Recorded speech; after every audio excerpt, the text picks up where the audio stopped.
Hey Nintendo fans and collectors, this is Lithium017 at my channel Nintendo Collecting 101. You can search that in YouTube or on Google, Nintendo Collecting 101.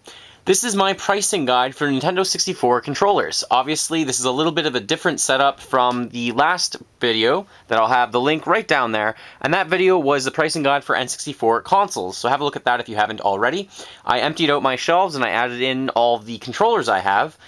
There are four different kinds of controllers that were released in different packaging anyways. There's the ones that were released in a box, like you kind of see up there. So that's one. There were controllers that were released in blister packs. These things here, they're called blister packs and they're sealed. Then there were controllers that were released only with the console, so such as these ones here. And then there was also promotional controllers that weren't released with a console, they were just released the controller itself, such as the three you see here. I ranked all of the controllers in my own opinion of rarity, starting with the top left-hand corner, moving across each row and down like that.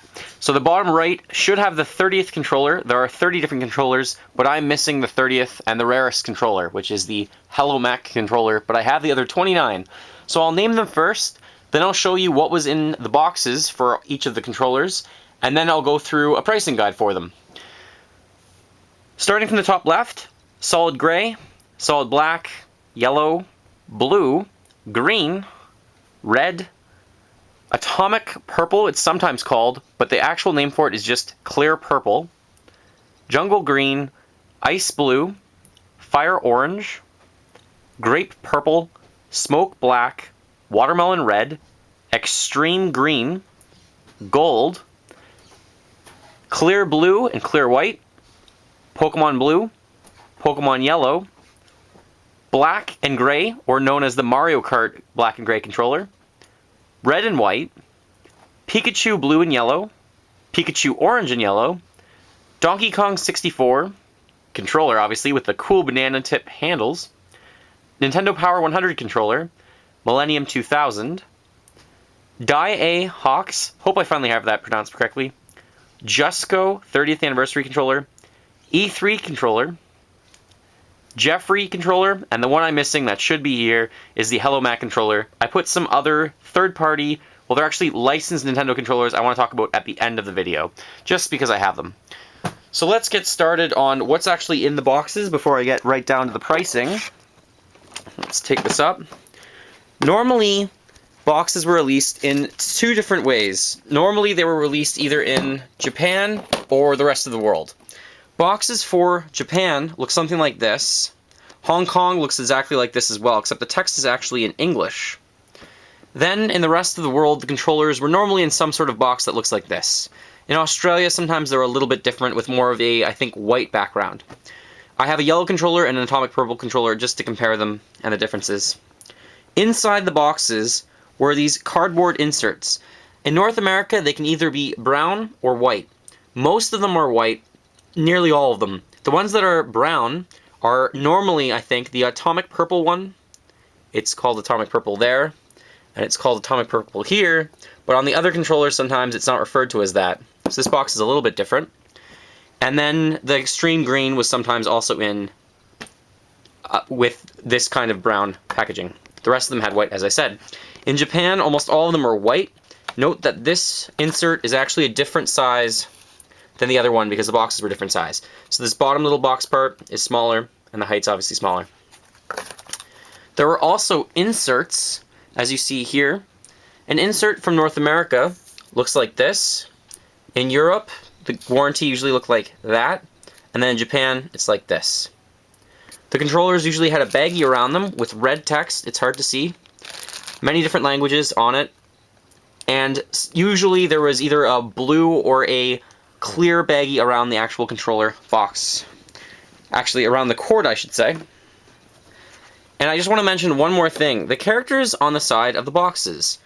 Normally, there was a character from Killer Instinct, then Bowser, Mario, and one from the Star Wars universe, obviously a Stormtrooper. But sometimes you see a box that has different characters, like this, with Banjo-Kazooie, Link, Mario, and Ken Griffey. I only have two boxes that are like this. These are much more rare. If you see this, more rare, better collect them because they're hard to find. The yellow one I have here is also the second one that I have of the rare box. So these ones are very, very common. If you ever see them like this, definitely try and pick them up. Let's just move my atomic purple one back because it's slightly different, and I'm not really sure how I should display it because the box looks the exact same other than some slight small text. And let's get going on this pricing guide. Starting from the top left. Now, the prices for the next 6 controllers, it's the 6 solid controllers that were released worldwide, they're all the same price to me. So I'm just going to put the prices at the top and just go through these ones pretty quickly, the first 6. Loose controller, if it's not mint, $10. If it's mint, maybe 15 bucks. The box on the left from most of the world, I would say you can find for $20 to $30, but if it's mint that you're looking for, maybe 40 bucks. And you shouldn't really go more than that. The Japanese one on the right though, unmint box, 40 bucks, but if it was mint, maybe 50 bucks. Shouldn't go really higher than that in my opinion. So this is the solid gray controller, known on the box, and the names are on all of the boxes. This one just says gray controller. So that's the price for the gray. I'll have it at the top there. And I keep the same prices for these next 6. That's the black. Left again is the world basically, but North American, and the right is Japanese. And solid yellow. Blue. Green.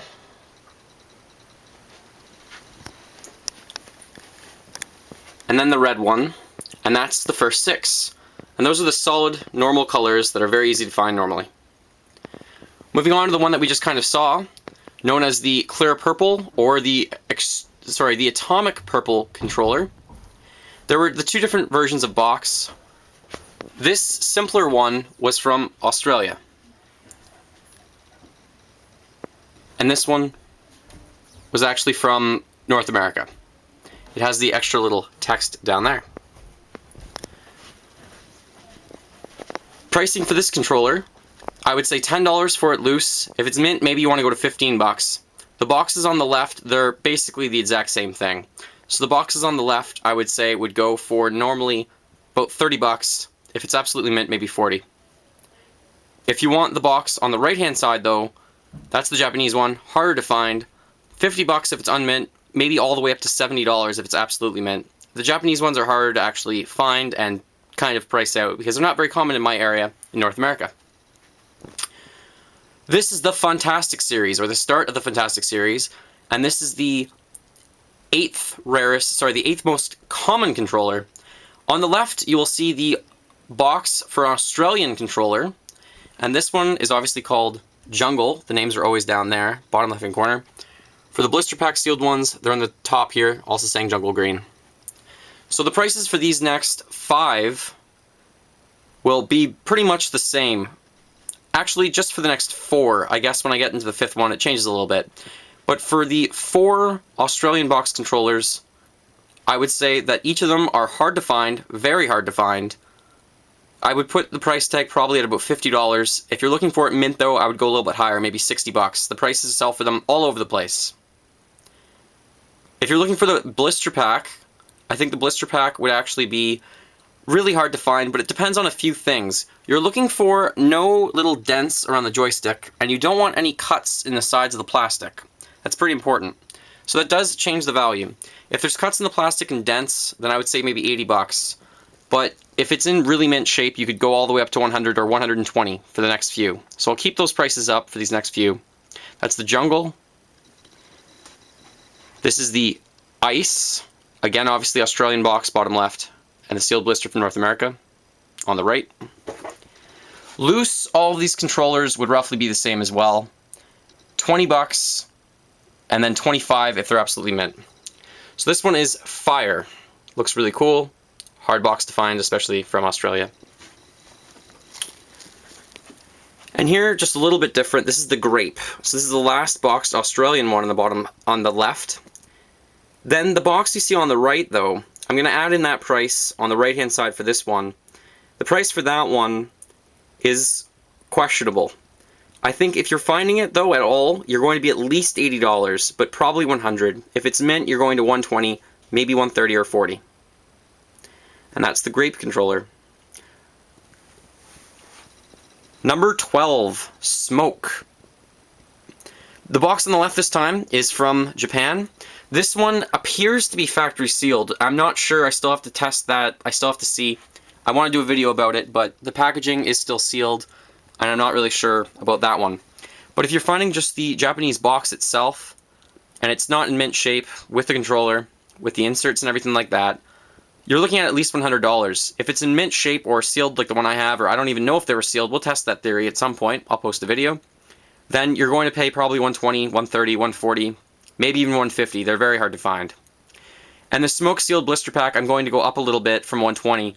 I would say maybe 130 for this one if it's mint. The loose controller staying at 20 and 25 if it was mint shape. This is the Watermelon red controller, only released in North America. It was not released actually in Australia. Yeah, I don't believe it was ever released in Australia. And this one, loose, still 20 to 25, but you might want to go to 30 for this one if it's mint. They're harder to find. In this sealed blister pack, there's only 2 or 3 of them in the world. I have one. Now DDR Tonight has one because FinGamer traded him it for a boxed Jeffrey controller. Very, very rare. Or it was a boxed Hello Mac, or was it a Jeffrey? It was a Jeffrey controller. This one, I'd say the price of it will be all over the place just because when can you find it? You're never going to find it. I looked for so long trying to get this one, and I think I finally bought it for $140 when it came up. It's not even mint shape, so I'd go up to $200 for a mint one because they're so rare. This next one is the Extreme Green. Just looks awesome. Kind of neat. Put this one a little bit rarer than the Watermelon. This one loose, 25 bucks maybe. If it's in pretty good shape, maybe you want to go to 30. The box prices for this one are all over the place. Sometimes I see them go for 42 or so dollars, and sometimes they go up all the way up to 80. So again, it depends on condition. I would not personally spend more than $60 for this box though.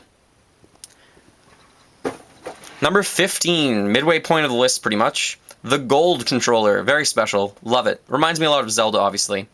3 different boxes, or 3 different packages for this one. The 2 boxes that you see are both Japanese, and then obviously the blister pack. The blister pack was a Toys R Us exclusive, so it's a little bit more rare, and that's why it's here on the list. The 2, well, first of all, if you want to find it loose, I would spend 25 on it, 30 if it's mint. Obviously there's dents and little scratches that can get on gold controllers. For the boxes, I would pay 60 bucks if they weren't mint, but all the way up to 100 if they're really in mint shape. You want to look for clear text on the boxes and not that much faded or fading. The first box I bought that was white had some fading on it. Personally, I found the gold one to be a little bit more rare, but that's a matter of opinion. Now, the blister pack though, the blister pack is more rare than the other ones. I think maybe not more rare than Watermelon, but the price is higher anyways. So I would go up to $150 for it unmint, and mint maybe $200. It's getting up there. Keep in mind, price doesn't always mean it's more rare. It usually does, though. This is the clear white and blue controller, released only in PAL, or in Europe, basically, and in Japan. This one, the left box, is from Europe. It's just called Clear Blue on the box, as you can see right there. The one in Europe, I think you can find it more commonly, obviously, when you're actually in Europe than you can if I'm in North America. But that one boxed in Europe usually goes for $30 or $40. If it's mint, I'd be going up to $50 or $60. I should mention how much the controller is loose, though. You can find it for maybe 25, 30, 40 bucks. It's all over the place, but if it was mint, I'd pay 40 bucks, up to that price. Now the Japanese one, $60 for an unmint one, and then if it's actually mint, I would go a little bit higher than that. I would go to $80, maybe $90. So obviously the price of this one's a lot less than the gold blister, but obviously I think it's a bit more rare because I can't find it in my area.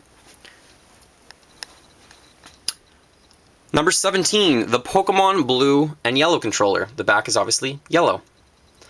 This one was only released with the console, so I put it a little bit higher on the list because it's really hard to find. You can't really get it on its own very often. Usually it has a matching console with it. Only released, let's say in this list, loose, and I put 30 bucks on it. If it's mint, maybe 35, 40 bucks. Just hard to find because never released in a box. This is the counterpart of it, This time, this one, and I'll move it a little bit so you can see, is blue and yellow, just the exact opposite of the other one. And it was released in PAL regions. This one, again, only with the console, that was the battle set, and if I was buying it, I would pay maybe 30 bucks for it, or 40 bucks if it's mint. Really hard to find in North America because it wasn't really released here. Number 19. The black and gray controller, sometimes called the Mario Kart controller. It's obviously just gray and black. I'm not sure if this will stand up very well. With Mario Kart, it was released in one special edition where it came with a controller, but it was also released in another box. And that box that I'm missing, that should go here, is black. It's basically, let me show you really quickly, it looks exactly like this box, but the top tab you see there that's sticking up was actually both gray and black. Very rare to find that one. This controller on its own, I think it's pretty rare because it's only released in Japan. That's why it's this high on the list. But the price isn't that high, maybe 20 bucks. You can find the Mario Kart version though always for like $30 or $40. Not much more than that. The box I'm missing, the price would be all over the place. Personally, I'd probably pay $100 for it.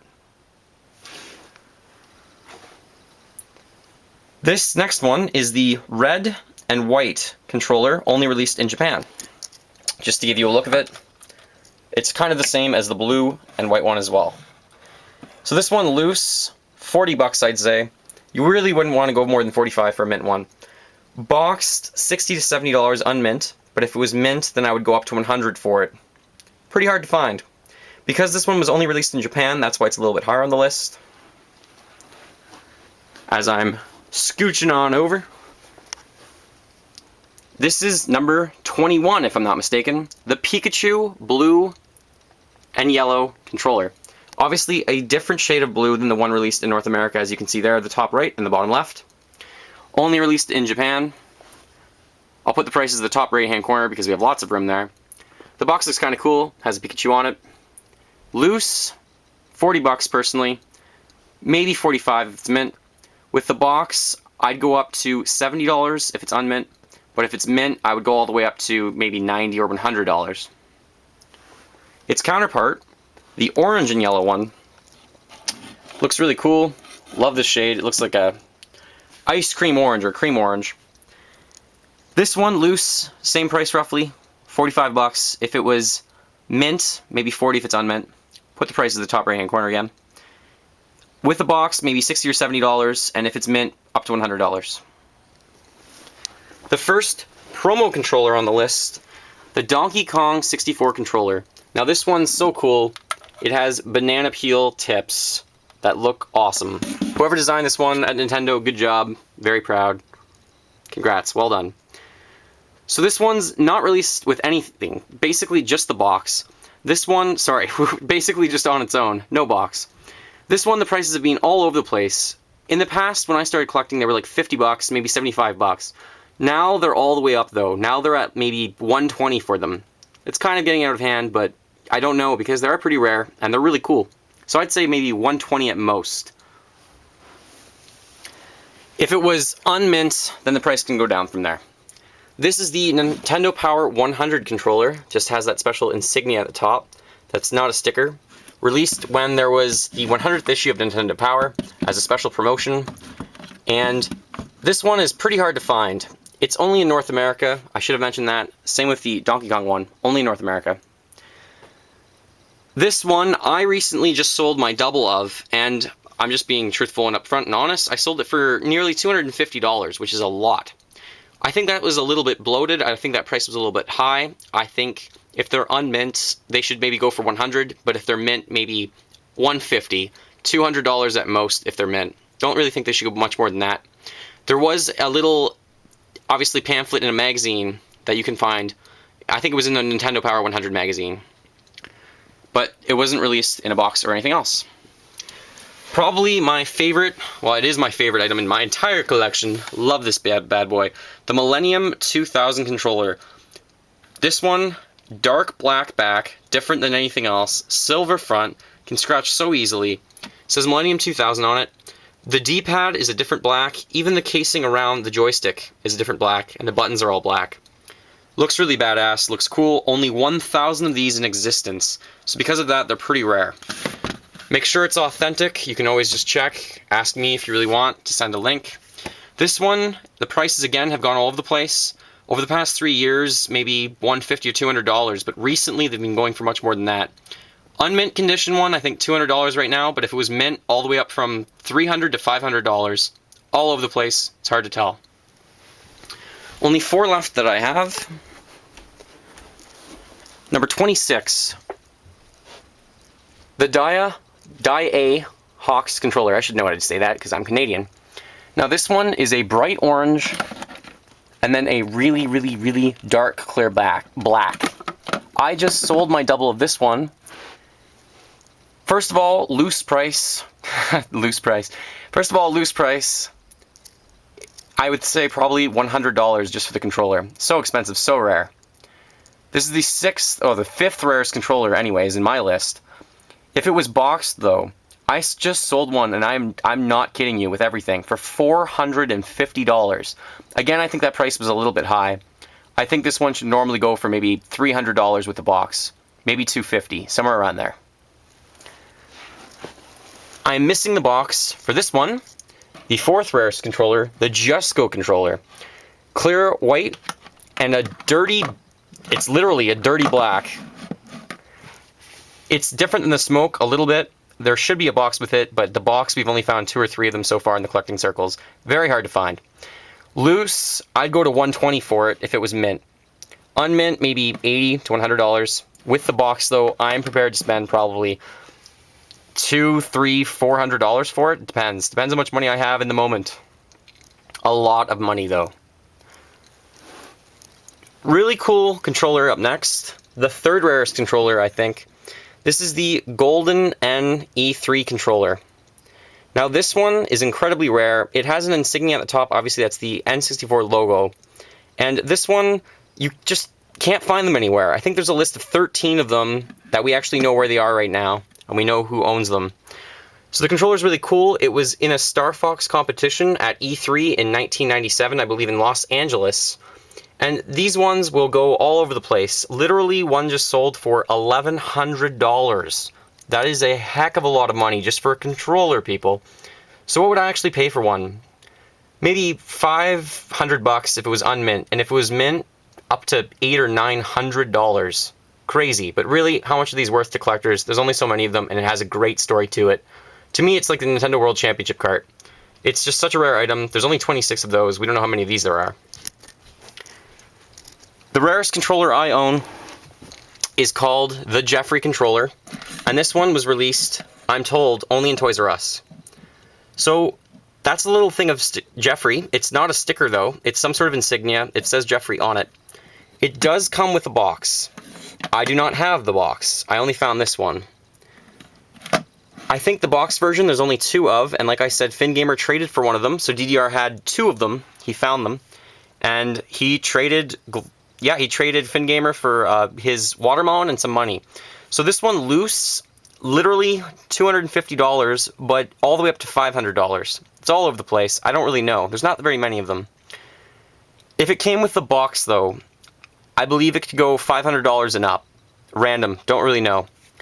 The other rarest that should be here that I'm missing is the Hello Mac controller that looks identical to this, but there's a little picture here that's different, and it goes by Hello Mac, and there is some Japanese text on it. That one I might as well just tell you what I think about it. It's incredibly rare. I think we have 1 or 2 of them in existence so far. Just ridiculous. So hard to find. FinGamer, he's got one. It's with the box. Fantastic.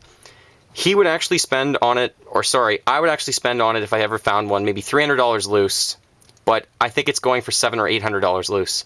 If it ever is found with a box, I'm sure it would hit maybe $1,000. I think that's crazy. I think that's insane. Personally, what would I spend on it? I don't really know. With the box, probably $500. That is my pricing guide for all 30 of the controllers. I should also mention, though, there are a few other licensed controllers made by Nintendo, like this Logitech controller I do have a video about, which I'll post the link right up there if you want to click it. There's 2 different versions of this, and these ones both clicked into or plugged into the telephone port on N64 when you're in a hotel, basically. So look at the review, but there's two different versions. See how this joystick is normal? And then there's a joystick that's more like GameCube. So there's two different versions of those. The prices for those ones, I would say $30 each. They never obviously came in the box. The last items to discuss are the Hori mini pads, licensed by Nintendo but made by Hori. They're smaller, they've only got two handles, the GameCube-like joysticks. They're really cool. I have a video again, I'll post the link up there. These ones normally go for $50 on their own. If they're in some sort of packaging though, like the blue one you see right there, then they go for $80 to $100. So I'm going to give you one more shot of all of the controllers. They're very rare, they're very expensive. I think trying to find them is fun. They all do the exact same thing. Is it necessary to have all 30? Heck no. Is it necessary to have all of the packaging? God no. Maybe consider going for a loose collection if you want to, or just collect all the North American ones, or maybe non-promo ones. Whatever you want to do. Have fun with it. Enjoy yourself. But definitely finding the boxes from North America are pretty simple to do. The boxes for Japan, a little bit more difficult. But then when you start moving into the boxes for Australia and Europe, especially where I live, it's much harder to do. Then when you move into the blister packs, I never thought I'd get all of them. I have all 7, there's only 7 of them. Those are crazy hard to find. I have no idea how I did it. Very happy about that. Moving on to the promo controllers, the promotional controllers, I would call 3 of them promotional controllers. Maybe there's a 4th, but the Nintendo Power 100 controller, the Donkey Kong controller, and the Millennium 2000 controller I would call the Promo 3 controllers. But I want to name a new name for these, and I'll do it right now. I think the DK64 controller, the NP100, and the Millennium 2000, along with the E3 Golden N controller, should be called the Big 4 in the West. The Big 4 in the East, I think, should be the Diehawks boxed, the Just Go boxed, the Jeffrey, and the Hello Mac. So those are my new terms I'm going to start using on N64 Forever and in collecting circles and things like that. Thank you very much for watching. Feel free to subscribe. Very long video. Hopefully it was informative. Have a great day, everyone. Talk to you later.